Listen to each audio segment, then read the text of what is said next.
जय हिंद दोस्तों। Share market में आपने सुना होगा पैसा लगाने से आपका पैसा डबल भी होता है और पैसा आपका आधा भी रह जाता है। तो दोस्तों अगर शेयर मार्केट में आपको पैसा लगाने का टाइम नहीं है, नॉलेज नहीं है, एक्सपीरियंस नहीं है, तो आप लोगों ने सुना होगा कि म्यूचुअल फंड होते हैं। म्यूचुअल फंड क्या होते हैं? बहुत सारे लोगों के द्वारा पैसा लगाया जाता है कुछ कंपनी में और वो कंपनी के अंदर एक्सपर्ट बैठे होते हैं जो आपका पैसा शेयर मार्केट में ही लगाते हैं और वहां से जो भी प्रॉफिट या नुकसान होगा उसको आपको दे देते हैं, अपना कुछ खर्चा काट लेते हैं। म्यूचुअल फंड के अंदर आप दो तरह से पैसा लगा सकते हैं दोस्तों। एक तो होता है लमसम कि आपके पास इकट्ठा पैसा पड़ा है 1 लाख 2 लाख 5 लाख 10,000 रुपए, वो आप लगा सकते हैं। एक होता है सिप यानी कि सिस्टमैटिक इन्वेस्टमेंट प्लान, जो कि आप हर महीने आप अपना पैसा यहाँ पे लगा सकते हैं, जो कि एक तरह से इंस्टॉलमेंट की तरह होता है। तो दोस्तों म्यूचुअल फंड में अगर आपने भी पैसा लगाना है या लगाने का सोच रहे हैं, लेकिन आप जब भी वहां पे अपना अकाउंट ओपन करेंगे आपको अपना पैन कार्ड देना पड़ता है। जैसे आप अपना पैन कार्ड देंगे तो ये मान के चलें कि इनकम टैक्स डिपार्टमेंट को आपकी सारी की सारी जानकारी मिल सकती है। तो आपने भी अगर कोई भारी भरकम अमाउंट म्यूचुअल फंड में लगाने का मन बनाया है तो इनकम टैक्स डिपार्टमेंट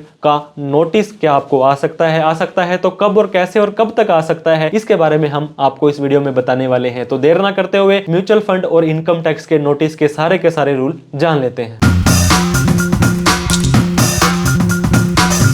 तो दोस्तों अगर आपने भी 2026 के अंदर म्यूचुअल फंड के अंदर पैसा लगाने का मन बना लिया है तो आज हम आपको बताने वाले हैं कुछ लिमिट्स के बारे में जो आपको इनकम टैक्स का नोटिस अट्रैक्ट कर सकते हैं, ताकि आपको इन फ्यूचर में कोई भी प्रॉब्लम ना आए। सबसे पहले हम बात करेंगे एक व्यक्ति कितने तरह की इनकम कमा सकता है। इनकम टैक्स के अंदर 5 तरह के ही हेड होते हैं। सैलरी या पेंशन की इनकम को एक माना जाता है। हाउस प्रॉपर्टी, अगर आपको किसी मकान या दुकान का किराया आता है तो इसमें आ जाएगा। कैपिटल गेन, अगर आपने शेयर, म्यूचुअल फंड या प्रॉपर्टी में कोई खरीद बेच की है वो यहां आ जाएगा। कोई सेल या सर्विस करते हैं तो पीजीबीपी में आ जाएगा। इन चारों में जो नहीं आता, इनकम फ्रॉम अदर सोर्स के अंदर आ जाएगा। यहां पर आपको दोस्तों एफडी का ब्याज, सेविंग का ब्याज, कोई भी पार्ट टाइम इनकम आ जाती है। और शेयर मार्केट के अंदर एक व्यक्ति कितने तरह से काम कर सकता है। लॉन्ग टर्म कैपिटल गेन, किसी भी शेयर को 12 महीने से ज्यादा रख करके बेचना। शॉर्ट टर्म कैपिटल गेन, 1 दिन से ज्यादा और 12 महीने से कम। इंट्राडे, आज लिया और आज ही उस शेयर को बेच दिया। फ्यूचर एंड ऑप्शन के अंदर भी आप काफी सारा रिस्क उठाते हैं। आईपीओ बहुत बार लोगों को अलॉट होता है, बहुत बार नहीं होता है। म्यूचुअल फंड जो हमारी वीडियो का मेन पॉइंट है दोस्तों, म्यूचुअल फंड बहुत तरह के होते हैं। Debt mutual fund, equity mutual fund, hybrid,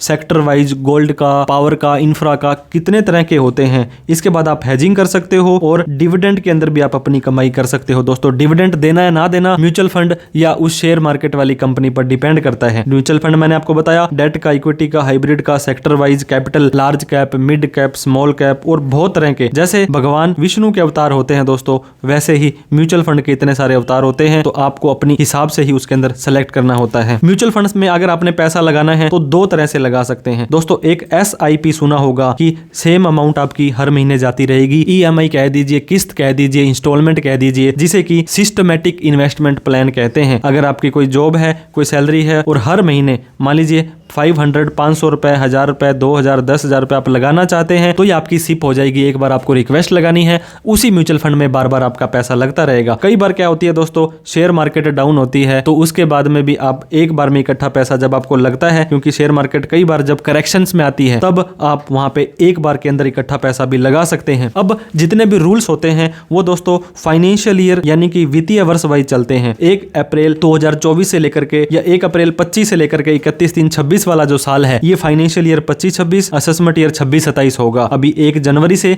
आपका कैलेंडर ईयर स्टार्ट हुआ है दोस्तों। तो जो भी लिमिट्स हम देखेंगे ये फाइनेंशियल ईयर वाइज देखेंगे, मतलब जब 31 मार्च आपका खत्म हो जाएगा तब तक क्या ट्रांजैक्शंस हुई हैं। दोस्तों म्यूचुअल फंड इन्वेस्टमेंट आपके ब्रोकर के थ्रू होंगे या आपका एएमसी कंपनी होगी या इस तरह का कोई भी जो ऑन रिकॉर्ड सेबी से रजिस्टर है। और जब भी आप म्यूचुअल फंड में पैसा लगाएंगे पहला काम आपका क्या किया जाता है, पैन नंबर मांगा जाता है। और ब्रोकर की रिपोर्ट में दोस्तों हर एक ट्रांजैक्शन इनकम टैक्स डिपार्टमेंट को पहुंच जाती है। इस चीज का मेक श्योर करें, जहां पर भी आप अपना पैन नंबर दे रहे हैं वो सारा का सारा डेटा ट्रांजैक्शंस इनकम टैक्स के पास पहुंच जाती है। इसका मतलब क्या है दोस्तों, एक म्यूचुअल फंड या इकट्ठा किया हो या मैं बता रहा हूं आपको 100 रुपए, 1000 रुपए, 500 रुपए का भी म्यूचुअल फंड आपने खरीद लिया, ये रिपोर्टेबल ट्रांजैक्शंस हो जाएगी। इनकम टैक्स को ये सूचना चली जाएगी और साल खत्म होने के बाद आपके एआईएस, टीआईएस और 26A में शो हो जाएगा। और ये हाई वैल्यू ट्रांजैक्शंस होती है। पहले दोस्तों एक लिमिट हुआ करती थी जो एसएफटी के अंदर रिपोर्ट जाती थी। अब सेक्शन जो 26A जो होता है, आपके 3 फॉर्म होते हैं इनकम टैक्स में, AIS, TIS और फॉर्म 26A। सेक्शन 285BA है जो इनकम टैक्स एक्ट 1961 का, ये जिम्मेदारी लगा दी है उस ब्रोकर की, AMC की या म्यूचुअल फंड हाउस की, इनकम टैक्स डिपार्टमेंट को सूचना देनी है। एक फाइनेंशियल ईयर के अंदर अगर आप म्यूचुअल फंड ले लेते हो 10 लाख रुपए से ज्यादा के, तो दोस्तों ये रिपोर्ट आपकी 26A में आ जाएगी कि मान लीजिए आपने SBI के म्यूचुअल फंड में, मोतीलाल ओसवाल के म्यूचुअल फंड में आपने 10 लाख रुपए लगाए। लेकिन आजकल दोस्तों पिछले 5 सालों से क्या हो रहा है, AIS और TIS के 2 फॉर्म आए हैं। अब जो रिपोर्टिंग होती है ये आपकी pan wise each and single transactions की भी होती है। तो ये 10 लाख रुपए वाली जो ट्रांजेक्शंस है इसकी अभी कोई रेलिवेंसी नहीं रह गई है। आप 1000 रुपए पर मंथ के हिसाब से 12 महीने की अगर आपने सिप की तो दोस्तों ये 12,000 रुपए भी आपके इनकम टैक्स के पोर्टल में शो हो जाएंगे। इसका ये मतलब नहीं है कि अब आप 10 लाख से ज्यादा इन्वेस्ट नहीं कर सकते हैं। ये दोस्तों सिर्फ आपकी इन्वेस्टमेंट को ट्रैक करने के लिए बनाया गया है। अब मान लीजिए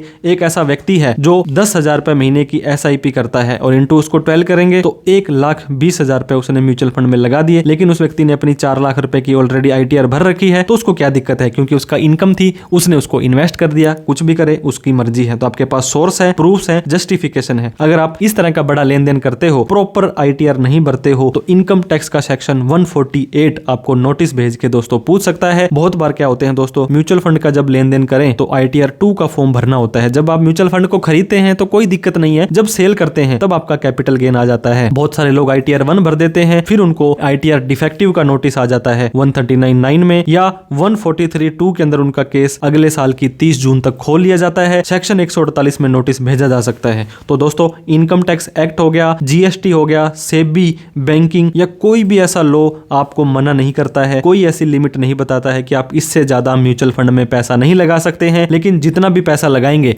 दोस्तों वो आपके ऑनलाइन शो हो जाएगा। और स्पेशल इनकम है दोस्तों ये, तो आपको स्पेशल रेट के हिसाब से, इक्विटी म्यूचुअल फंड है तो शॉर्ट टर्म कैपिटल गेन पर 20% और लॉन्ग टर्म कैपिटल गेन आपके इक्विटी ओरिएंटेड 1.25 लाख रुपए माफ होते हैं। उसके बाद में आपको 12.5% का टैक्स देना होता है। लेकिन ओवरऑल अगर आपकी 4 लाख रुपए की सैलरी, रेंट वगैरह को मिला करके इस म्यूचुअल फंड को इतनी इनकम है तो कोई टैक्स नहीं देना होता है। और वहीं पर अगर आपके डेट म्यूचुअल फंड है और आपने खरीदे थे 1/4/23 के बाद में, तो स्लैब रेट के हिसाब से, और 1/4/23 से पहले खरीदे थे तो दोस्तों शॉर्ट टर्म कैपिटल गेन और लॉन्ग टर्म कैपिटल गेन का अलग अलग आपको यहाँ पे टैक्स ट्रीटमेंट देखने को मिलेगा। ई कैंपेन दोस्तों, जैसे ही 31 जुलाई आपकी ITR की लास्ट तारीख आती है, इनकम टैक्स वाले आपको मैसेज भेज के याद दिलाते हैं। 31 दिसंबर आता है, फिर याद दिलाते हैं कि आपने अपनी ITR नहीं भरी है, ऑनलाइन आपके ट्रांजेक्शंस आ रहे हैं। क्योंकि टैक्स तो जब लगेगा जब आपने इनकम की है, लेकिन ट्रांजेक्शंस आप इतने सारे कर लेते हैं, इनकम टैक्स के वहां पे ट्रिगर हो जाते हैं। तो एक तो आप अपने इनकम टैक्स के पोर्टल पर ईमेल ID और मोबाइल नंबर खुद का ही अपडेट करेंगे और समय समय पर दोस्तों इसको चेक करते रहेंगे। ऐसा कोई ई कैंपेन का मैसेज आया है तो उसको जरूर एक्शन लेंगे। अगर आपने ट्रांजेक्शंस करी है,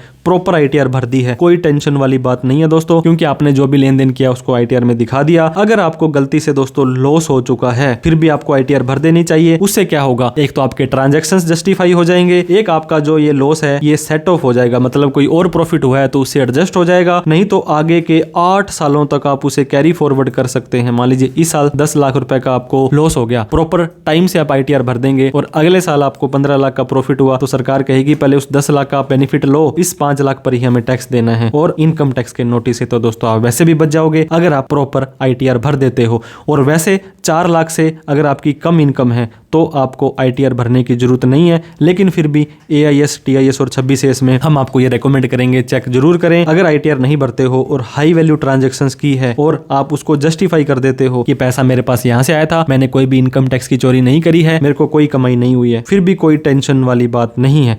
लेकिन दोस्तों ट्रांजेक्शंस करी, ITR नहीं भरी, तो पहले तो मैंने आपको बताया जुलाई में आपको आएगा रिमाइंडर, फिर दिसंबर में आएगा उसी साल के कि ITR भर लो, प्रॉपर रिप्लाई दे दो। अगर नहीं कर पाते हो तो दोस्तों बाद में आपका केस सेक्शन 148 में खोला जा सकता है। वहां पर भी आपसे पूछा जाएगा कि आपने ITR क्यों नहीं भरी, क्या आपने टैक्स की चोरी करी है। तो अगर आपने म्यूचुअल फंड में 50 लाख रुपए तक लगाए हैं तो 4 साल, नहीं तो 6 साल तक आपका साल खत्म होने तक नोटिस आ सकता है। तो दोस्तों आपने 1 लाख रुपए थे, उसी को बार बार खरीदा बेचा 100 बार कर लिए, तो आपके ऑनलाइन तो ये 1 करोड़ रुपए दिखाने लग जाएगा। लेकिन आपने तो 1 लाख या 2 लाख की इनकम कमाई है, 4 लाख रुपए तक आपको कोई टैक्स नहीं देना है। लेकिन हम ये फिर से रेकमेंड करेंगे, ये लेन देन ऑनलाइन इतना बोल रहा है तो उसको ITR भर के आप जस्टिफाई कर सकते हैं, बट आपको एक्चुअल इनकम दिखानी है जो हुई है, जो ट्रांजैक्शंस आपने किए हैं ब्रोकर की रिपोर्ट से, और उसी के हिसाब से आपको टैक्स देना होता है। कई बार आपने म्यूचुअल फंड में पैसा नहीं लगाया या कम लगाया, ज्यादा बोलता है, तो आप वहां पे इंफॉर्मेशन को डबल चेक करें। आप अपने ब्रोकर का tax P&L profit and loss count और यहाँ पे देख लें। आपके हिसाब से डाटा गलत है तो टेंशन नहीं लेनी है, वहां आप फीडबैक दे सकते हैं कि ये इन्फॉर्मेशन मेरी सही नहीं है, गलत है। इनकम म्यूचुअल फंड से और बाकी सारी इनकम मिला करके अगर आपकी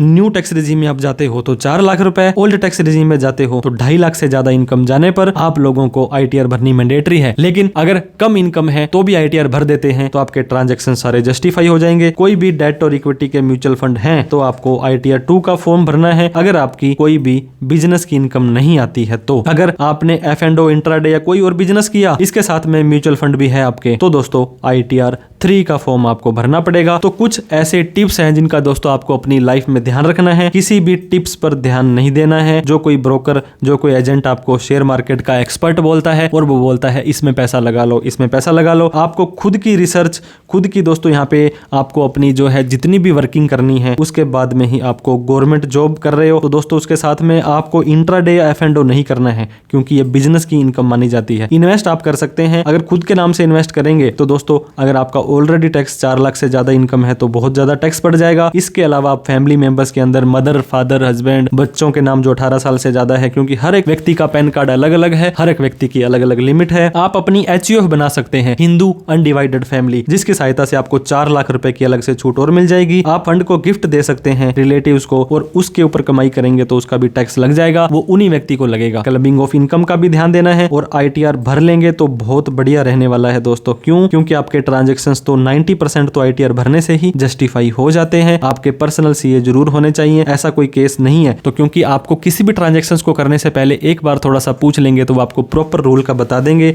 आप हमें कभी भी कॉल, मैसेज, व्हाट्सअप कर सकते हैं। हर एक ट्रांजैक्शंस का रिकॉर्ड रखना है। दोस्तों वीडियो अच्छी लगे तो लाइक करके, अभी तक हमें सब्सक्राइब नहीं किया है तो सब्सक्राइब करके हमारा हौसला बढ़ा दें। इन फ्यूचर में income tax, GST, personal finance की दोस्तों आपको वीडियो मिलती रहेगी। Long term capital gain, equity oriented mutual fund पर कितने % का टैक्स लगता है हमें कमेंट करके बताएं। कोई और भी डाउट, क्वेरी, क्वेश्चन हो तो कमेंट करके आप हमसे पूछ सकते हैं। Thank you so much for watching this video. जय हिंद, जय भारत।